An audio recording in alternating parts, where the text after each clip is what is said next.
और चाक्षुष मनवंतर में भगवान का विशेष अवतार हुआ। सुखदेव स्वामी कहते हैं राजन परीक्षित, इस मनवंतर में भगवान के विशेष 3 अवतार हुए। तो बोले कौन कौन से? तो बोले कच्छप अवतार, धन्वंतरी अवतार और मोहिनी अवतार। कौन कौन से? कच्छप, धन्वंतरी और मोहिनी। अभी आएंगे मोहिनी। तो ये 3 अवतार विशेष हुए।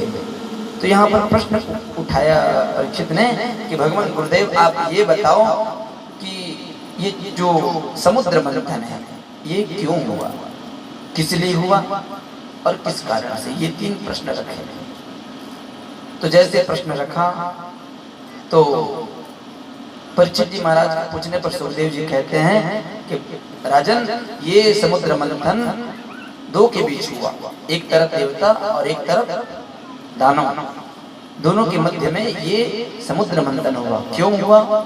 तो बोले अमृत के लिए, अमृत के लिए ये मंथन हुआ। और तो महाराज आप ये बताओ इसको पिया किसने? ये भी पूछा। तो भगवान सुखदेव स्वामी जो इस प्रश्न को सुनकर के बड़े गदगद हुए। उन्होंने बताया कि ये हुआ कैसे। तो एक समय की बात है, इंद्र जो है अपने ऐरावत हाथी में, इंद्र जिस हाथी पे बैठते हैं उसका नाम क्या है? ऐरावत, ठीक है।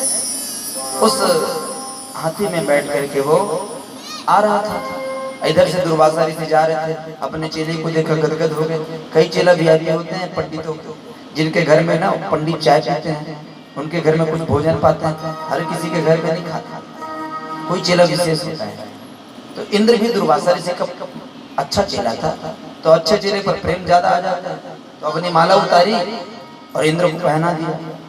लेकिन इंद्र को तो अभिमान है पद का, माला उतार करके ऐरावत को पहना दिया। और जैसे ऐरावत को पहनाया, ऐरावत तो खुद इंद्र की तरफ, ये कथा देवी भागवत में आती है। जैसे माला को उतार दिया, दुर्वासा ऋषि को क्रोध आया, जाओ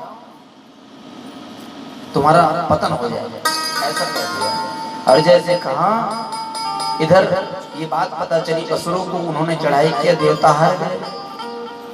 देवता मारे मारे फिरते थे भूखे प्यासे, क्योंकि यज्ञ जब तक नहीं होता तब तक देवताओं की भूख नहीं मिटती। याद रखना, उनकी भूख हवन करने से। तो बेचारे देवता पतले हो गए थे मेरी तरह। हाँ, मैं भी कोई मोटा नहीं हूँ, सभी मुझसे मोटे हो, सभी लोग। ये भाई बस पतला है मेरे से। एक भाई कहिए श्री राधे, श्री राधे। तो भैया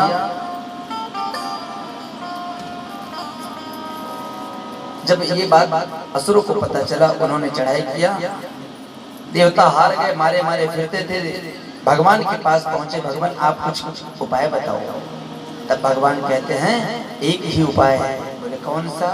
तो कहते हैं तुम अभी थोड़ी देर ले जा करके असुरों से संधि कर लो, तब तुम्हारी रक्षा होगी। बोले हम समझे नहीं महाराज। तो उदाहरण देकर समझाया। कैसा उदाहरण? तो बोले एक पिंजरे में एक चूहा फंस जाता है, उस पिंजरे में चूहा फंसता है, उस पिंजरे में ही एक सर्प रहता है। अब सर्प को भी बाहर निकलना है और चूहे को भी, फंस गए दोनों। तो चूहे जब तक उस जाली को काटेगा नहीं, बुनेगा नहीं, तब तक न चूहा बाहर निकल सकता न सर्प बाहर निकल सकता। तो कैसे करें? तो सर्प चूहे से कहते हैं भैया एक काम करो, थोड़ा सा तुम इसको काट दो, फिर बाहर निकल जाएंगे। तो चूहा कहते बहुत होशियार हो, जैसे मैं काटूंगा आप मुझे खा लोगे, मुझे सब पता है। बोले नहीं भैया, मैं विश्वास दिलाता हूँ, मैं आपका भोजन नहीं करूंगा, मैं आपको नहीं खाऊंगा, और आप दूसरा चूहे खा लूंगा, आपको नहीं खाऊंगा। खूब विश्वास दिलाया, चूहे को विश्वास हो गया।